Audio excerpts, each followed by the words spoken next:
শরীয়তপুরের জাজিরায় আধিপত্য বিস্তার নিয়ে আওয়ামী লীগ ও স্বেচ্ছাসেবক লীগের সংঘর্ষের ঘটনায় দেশীয় অস্ত্রসহ ৮ জন আটক হয়েছে।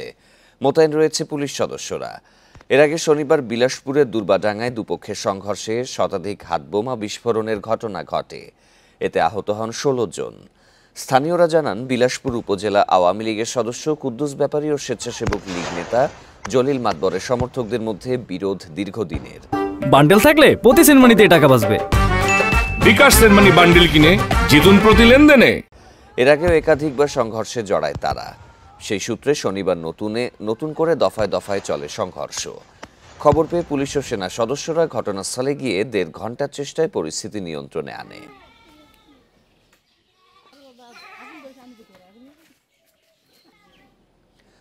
এই ঘটনার বিস্তারিত জানাতে শরীয়তপুর থেকে যোগ দিচ্ছেন সহকর্মী সগির হোসেন। সগির, এখনো পর্যন্ত ৮ জনকে আটকের খবর আমরা জানতে পেরেছি। ঘটনায় কোনো মামলা হয়েছে কিনা, পুলিশ এ বিষয়ে কি বলছে?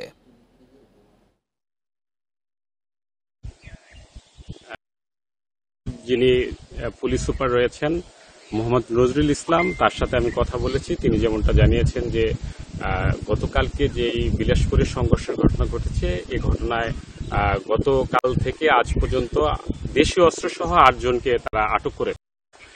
আমরা সার্কেলের যিনি অতিরিক্ত পুলিশ সুপার রয়েছেন তার সাথে কথা বলেছি।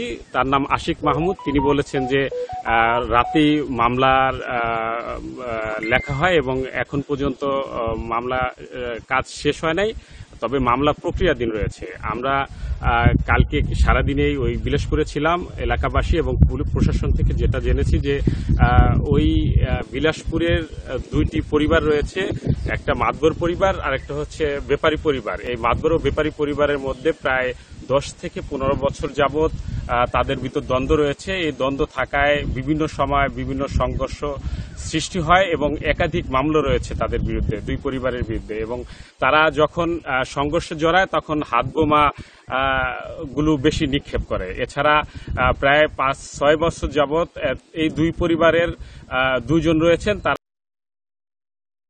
আওয়ামী লীগের সদস্য কুদ্দুস ব্যাপারী এবং আরেকজন রয়েছেন স্বেচ্ছাসেবক লীগ নেতা জলিল মাতবর। এই 2 জনের মধ্যে কিন্তু মাঝে মাঝে দেখি আমরা সংঘর্ষ সৃষ্টি হয়।